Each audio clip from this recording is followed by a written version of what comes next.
Bienvenue sur l'émission Constellation, qui se propose d'explorer en votre compagnie les arcanes stellaires et diamantins où nous conduit la poésie de tout temps et de tout lieu.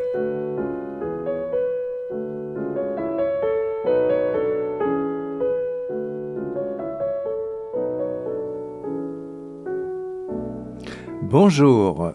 Les essais critiques de Marcel Proust, rassemblés sous le titre Contre Sainte-Beuve, ont souligné les dangers d'une méthode qui, pour simplifier, s'efforce d'expliquer l'œuvre par l'homme par sa biographie.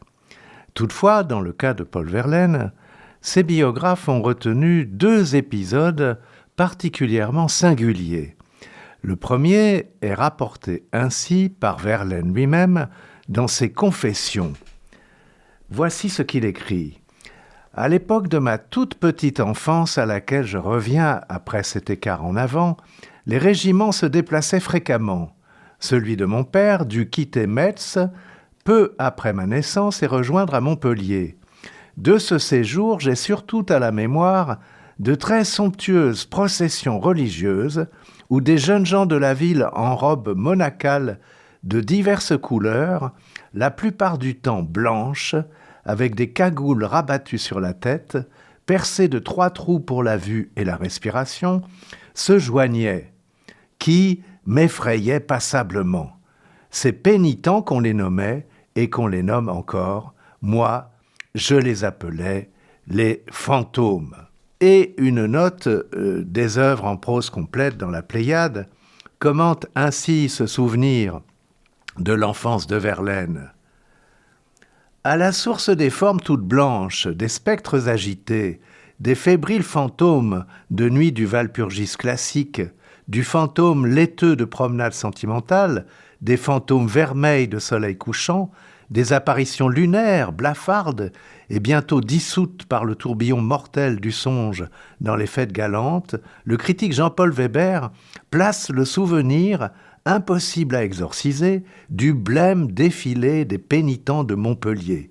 Toute l'œuvre de Verlaine, écrit-il, comme toute son existence, sont contenues en germe dans le peu d'expériences infantiles que nous venons de décrire, effarement fascinés à la vue des spectres pénitents de Montpellier.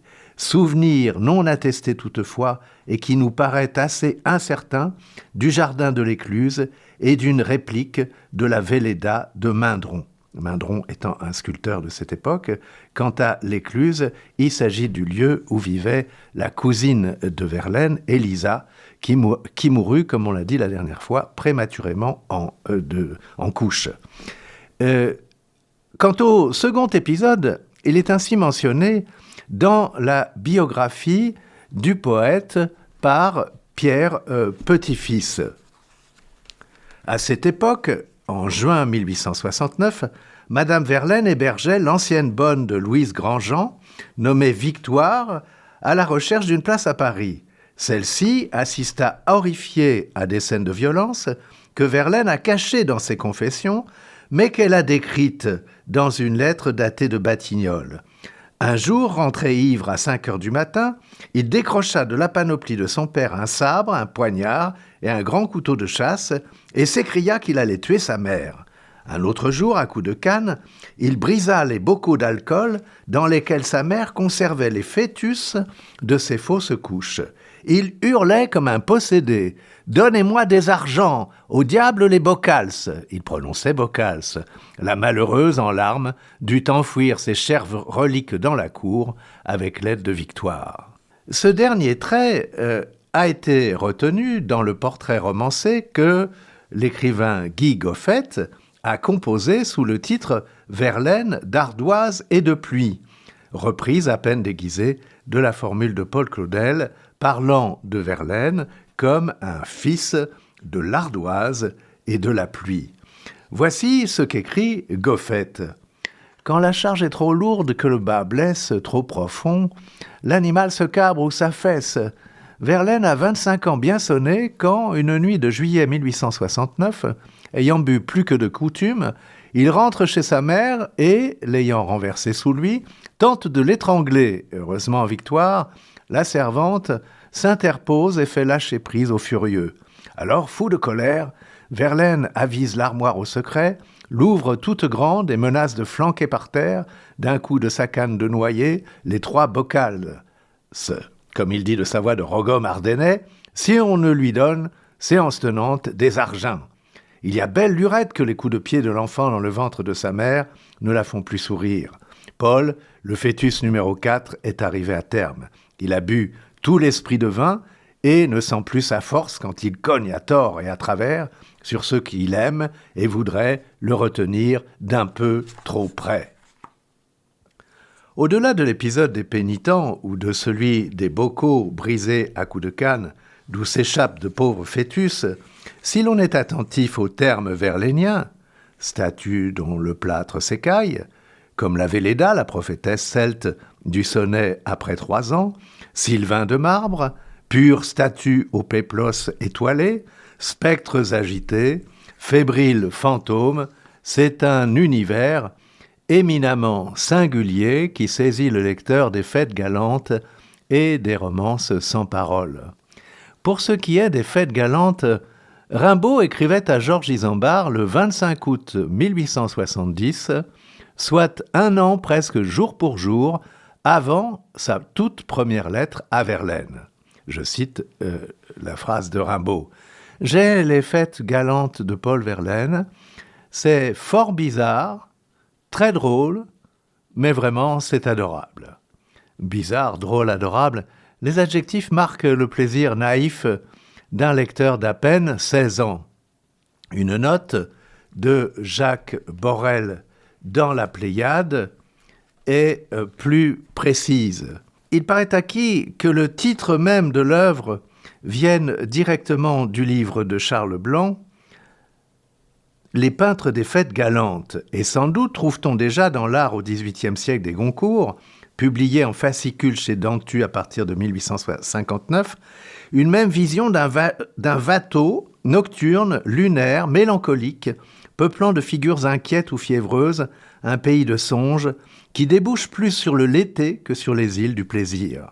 Cette vision, si Verlaine pourtant l'élit, la fait sienne, s'il tient pour rien le côté chaud, lumineux, heureux de l'œuvre, c'est parce qu'elle répond en lui à une réalité profonde, parce que déjà il était lui-même habité et hanté par ce tournoiement à la fois pressé et fantomatique, parce que déjà, aux confins les plus reculés de la rêverie, il avait vu se lever cette même lune triste, blafarde et solennelle, qu'il s'était lui-même senti l'un de ces spectres qu'un vertige irrésistible agite.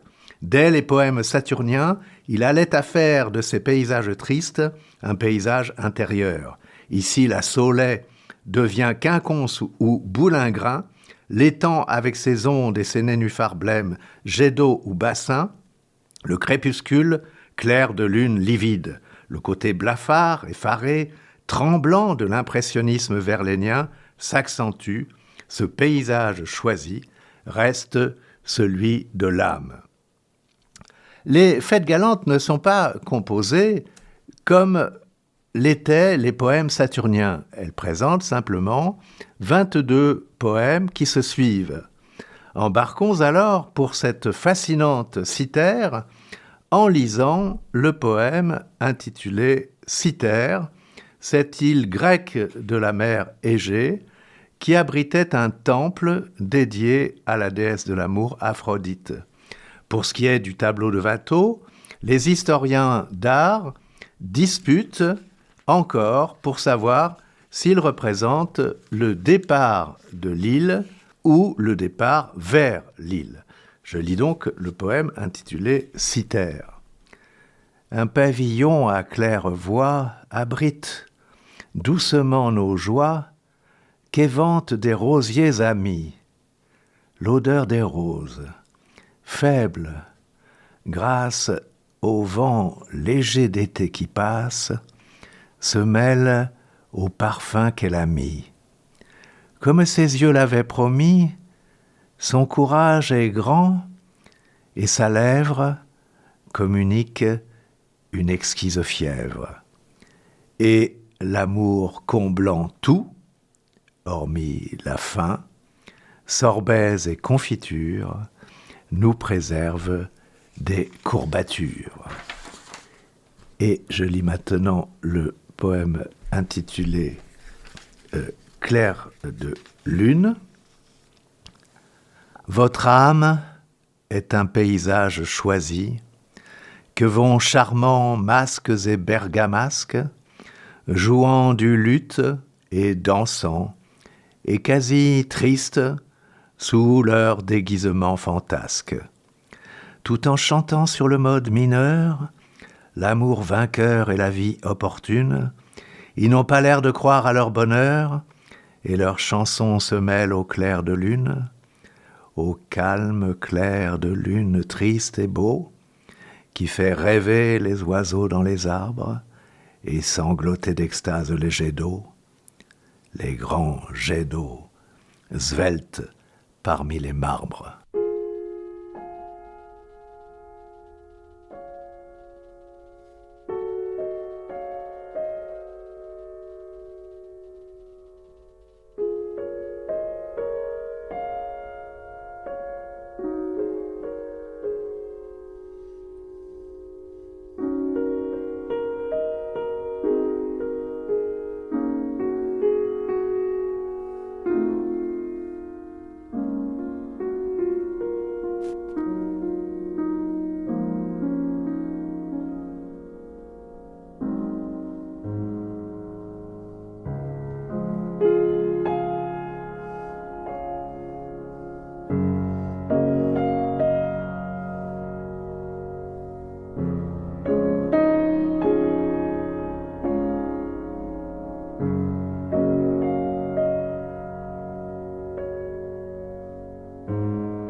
Après Cythère et Clair de lune, voici encore d'autres poèmes tirés des fêtes galantes.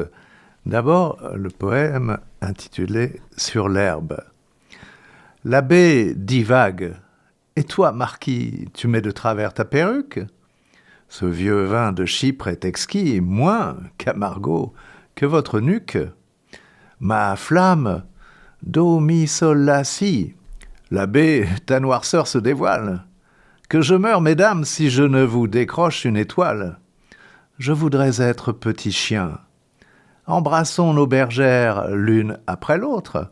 Messieurs, eh bien, do, mi, sol. Eh, bonsoir la lune. Le poème intitulé À la promenade.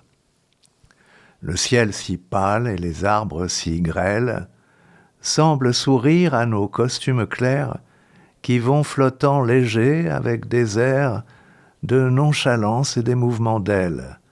Et le vent doux ride l'humble bassin et la lueur du soleil qu'atténue l'ombre des bas tilleuls de l'avenue nous parvient, bleue, et mourant à dessein, trompeurs exquis et coquettes charmantes, cœurs tendres, mais affranchis du serment, nous devisons délicieusement, et les amants lutinent les amantes, de qui la main imperceptible sait parfois donner un soufflet, qu'on échange contre un baiser sur l'extrême phalange du petit doigt, et comme la chose est immensément excessive et farouche, on est puni par un regard très sec, lequel contraste au demeurant avec la moue assez clémente de la bouche.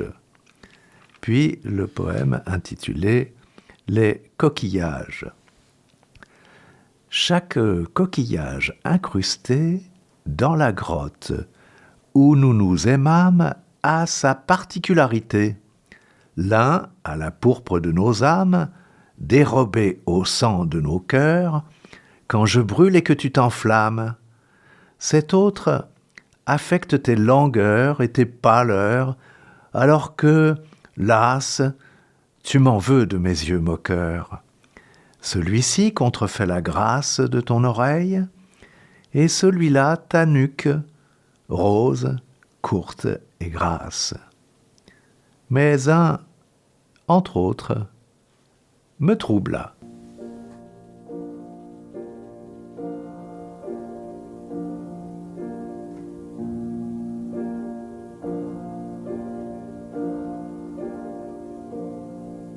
Le ciel par-dessus le toit, si bleu, si calme.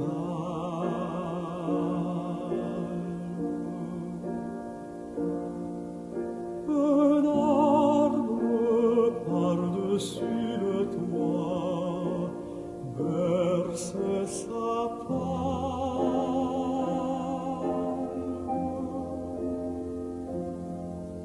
la cloche dans le ciel qu'on voit doucement teinte, un oiseau sur l'arbre qu'on voit chante sa plainte.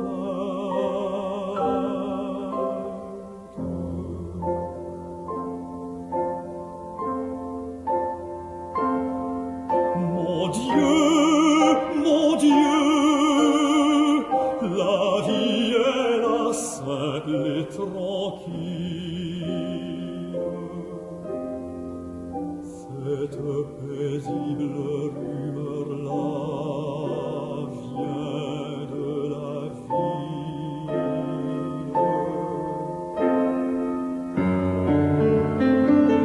Qu'as-tu fait, ô toi que voilà pleurant sans cesse? Dis, qu'as-tu fait, toi que voilà de ta jeunesse?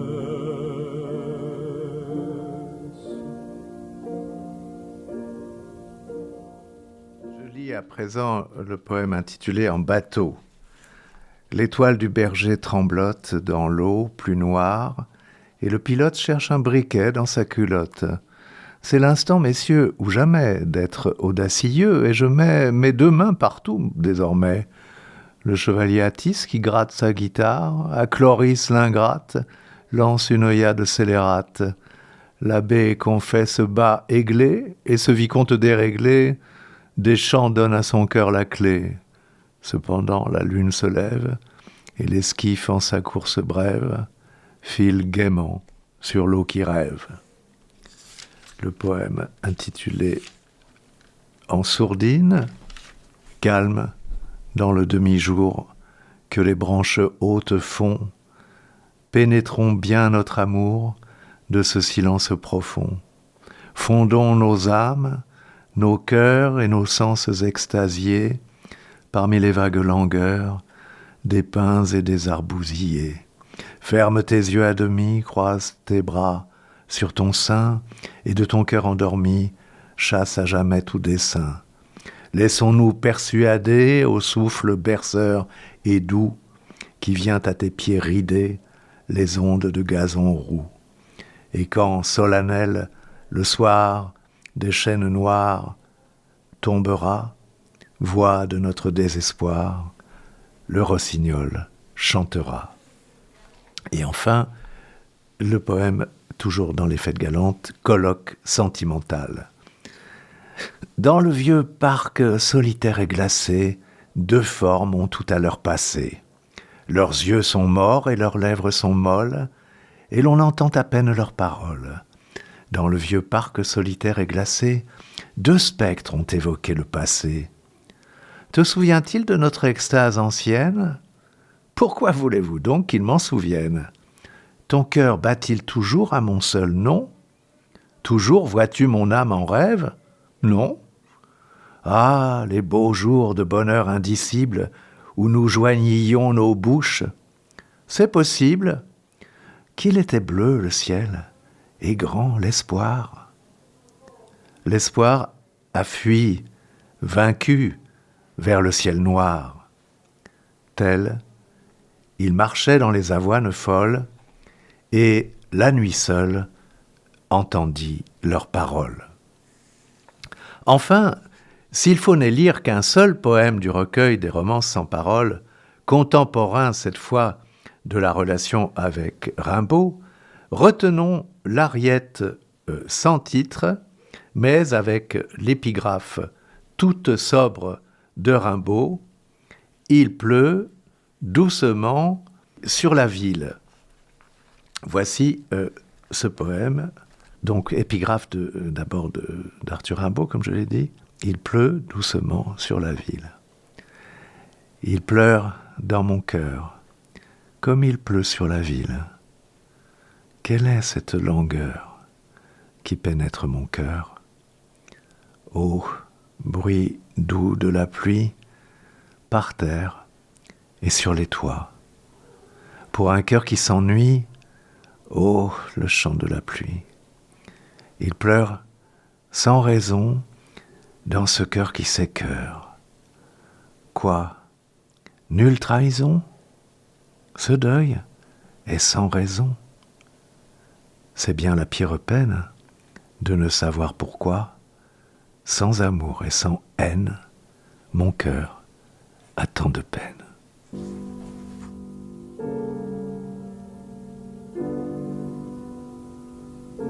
Voici les fruits des fleurs, des feuilles et des branches, et puis voici mon cœur qui ne bat que pour vous. Ne le déchirez pas avec vos deux mains blanches, et qu'à vos yeux si beaux l'humble présence soit doux.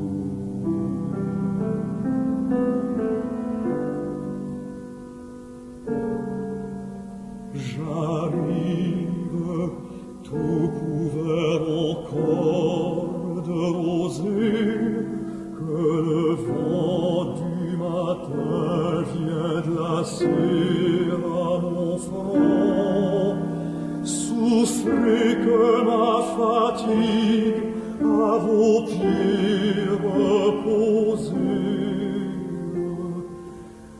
Rêve des chers instants qui la délaceront.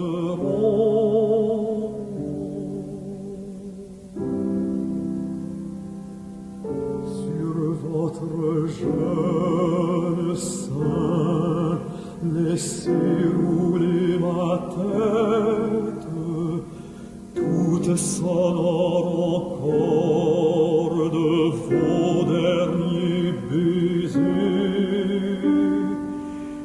Laissez-la s'apaiser de la bonne tempête,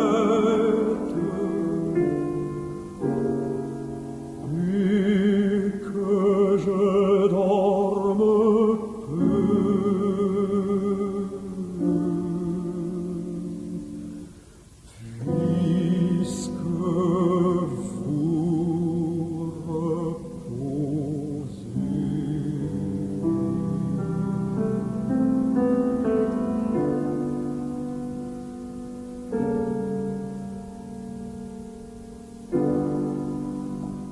Puisqu'il me reste un peu de temps, je voudrais lire en écho à la musique chantée par le baryton sur qui je reviendrai, en écho ce poème qui s'intitule Green et qui est tiré des romans sans paroles.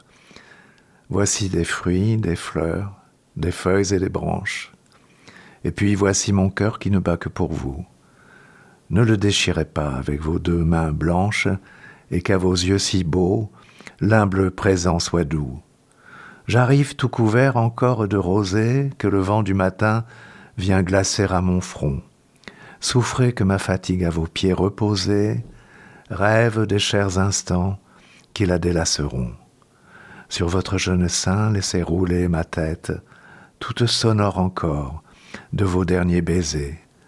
Laissez-la s'apaiser de la bonne tempête et que je dorme un peu, puisque vous reposez.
Au cours de cette émission, vous avez pu entendre tout d'abord de Claude Debussy la suite bergamasque intitulée Clair de lune, interprétée par le pianiste chilien Claudio Arrau. Ensuite, vous avez pu entendre le baryton Bruno Laplante, qui a chanté 2 mélodies de Reynaldo Hahn qui s'est tant inspiré de Verlaine. La première était intitulée « Le ciel est par-dessus le toit », et c'est une incursion hors des fêtes galantes et de romances sans paroles, puisque c'est un poème tiré de sagesse, alors que Verlaine, on y reviendra, était en prison en Belgique. La deuxième mélodie, toujours chantée par le baryton Bruno Laplante, était intitulée « Offrande », mais c'est en fait celle que j'ai lue et qui était tirée de romances sans paroles, et qui s'intitulait en réalité « Green ».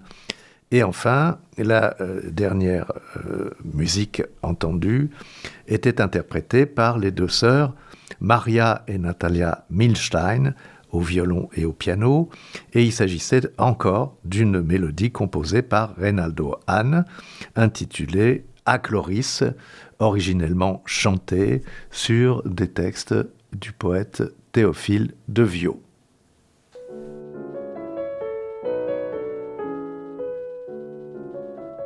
Cette émission hebdomadaire est diffusée en direct les mardis de 10h à 10h30 et rediffusée les vendredis de 13h30 à 14h.